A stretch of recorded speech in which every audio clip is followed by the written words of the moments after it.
इस समय हम रुद्रप्रयाग के तिलनी में हैं और तिलनी में ऋषिकेश कर्णप्रयाग रेलवे प्रोजेक्ट को दिखा रहे हैं।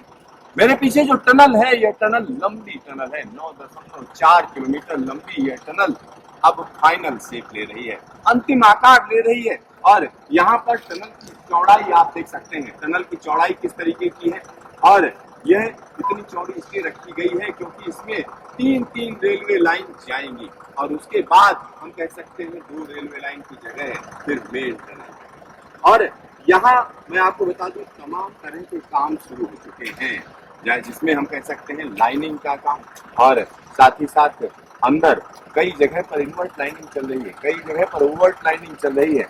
और यह लाइनिंग का काम जल्द ही पूरा हो जाएगा, टारगेट दे दिए गए हैं। और यहाँ आसपास का इलाका अगर हम आपको दिखाएं तो आप देख सकते हैं कि किस तरह का खतरनाक इलाका है।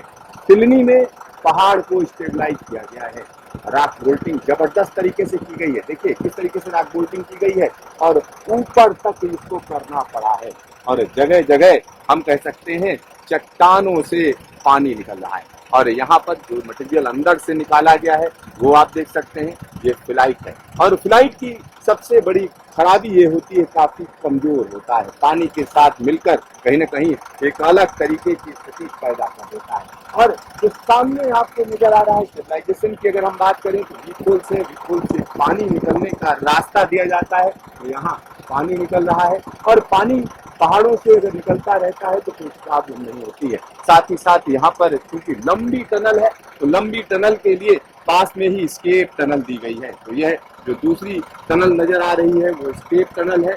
और यहाँ पर एक और चीज मैं आपको दिखाना चाहूंगा, जब इस तरीके की कोई भी टनल होती है या कोई काम होता है तो विश्वकर्मा जी की पूजा जरूर की जाती है। विश्वकर्मा जी का मंदिर भी यहाँ पर पास में ही स्टेब्लिश किया गया है, क्योंकि जो लोग अंदर काम करने जाते हैं वो कहीं ना कहीं विश्वकर्मा जी की पूजा करते हैं। और विश्वकर्मा जी को खासतौर पर हिंदू माइथोलॉजी की अगर हम बात करें तो कहीं ना कहीं इंजीनियरिंग या कामगार लोगों का तो यहाँ विश्वकर्मा जी भी मौजूद है। साथ ही साथ यहाँ एक और चीज चल रही है, उसको भी हम आपको दिखाएंगे, क्योंकि यह जगह यह जगह अब स्टेशन की जगह है। स्टेशन याद है, तकरीबन 650 मीटर लंबा रेलवे लाइन है। और यहाँ पर एक कन्वर्ट है, इसका कहीं ना कहीं लोड टेस्टिंग का काम चल रहा है।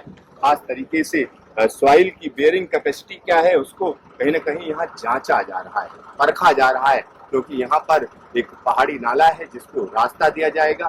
तो यहाँ से ऊपर से जब रेलवे लाइन निकलेगी तो उसको कोई दिक्कत ना हो और कितना वजन देना है, ये सारी चीजें यहाँ पर चेक की जा रही हैं। सामने की अगर हम बात करें, जो सामने का इलाका है, आने वाले समय में ये मिट्टी हटाई जाएगी। साथ ही साथ इसमें रिटेनिंग वॉल भी बनाई जा रही है। और जो स्टेशन बनेगा उसमें 2-2 फुटओवर ब्रिज दिए जाएंगे, 2-2 फुटओवर ब्रिज रहेंगे। साथ ही साथ पूरे के पूरे इलाके में यहाँ पर हम कह सकते हैं पहाड़ को स्टेबलाइज करने का काम किया गया है। और रिटेनिंग वॉल की अगर हम बात करें, रिटेनिंग वॉल बनाई जा चुकी है और कई जगहों पर काम चल रहा है। साथ ही साथ यहाँ एक और चीज मैं आपको बताना चाहूंगा, जब सुरंग का काम पूरी तरीके से पूरा हो जाएगा तो बैलास्टलेस ट्रैक बिछाने का काम शुरू होगा।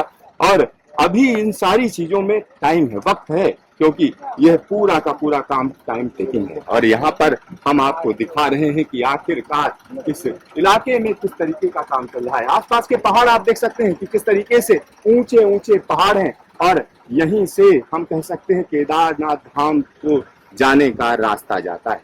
और पास में ही रुद्रप्रयाग है, रुद्रप्रयाग के यह तिलनी स्टेशन है। तो तिलनी स्टेशन को केदारनाथ का रास्ता कहा जा सकता है। तो आने वाले दिनों की अगर हम बात करेंगे तो इस जगह पर कहीं ना कहीं एक बड़ी भीड़ होगी, क्योंकि जो रेलवे स्टेशन पर लोग आएंगे वो केदारनाथ धाम के लिए आएंगे। कैमरामैन से मैं कहूंगा जरा पीछे का दृश्य एक बार फिर से दिखाएं, क्योंकि अब हम दूर आ चुके हैं, एक अलग तरीके का दृश्य मिल रहा है, एक अलग तरीके का नजारा मिल रहा है। लेकिन यह दृश्य पूरी तरीके से बदल जाएगा, निश्चित तौर पर बदल जाएगा, क्योंकि यहाँ पर आने वाले दिनों में ट्रेन होकर गुजरेगी और जो ट्रेन आएगी जाएगी वो कहीं ना कहीं ढेर सारे यात्रियों को लेकर आएगी जाएगी। साथ ही साथ 100 किलोमीटर प्रति घंटे की रफ्तार से चलने वाली ट्रेन जब यहाँ पर निकलेगी तो कहीं ना कहीं कहा जा सकता है कि भारत के इंजीनियर्स ने अपना लोहा बचा दिया। क्योंकि यहाँ जब हम इस पहाड़ी इलाके की बात करते हैं तो इस जगह पर लैंडस्लाइड बड़ी आम चीज है। और जो सड़क पर यातायात होता है उस पर सबसे बड़ी परेशानी यही आती है कि जगह जगह लैंडस्लाइड है। जब हम 125 किलोमीटर लंबे रेल प्रोजेक्ट की बात करेंगे तो इसका ज्यादातर हिस्सा 85% हिस्सा कहीं ना कहीं टनल से होकर जाता है। लंबी लंबी सुरंग है जिनमें काम बड़ी तेजी से किया जा रहा है। अब काम अंतिम चरण में है। Siddharth, news station, Tilni, Uttarakhand.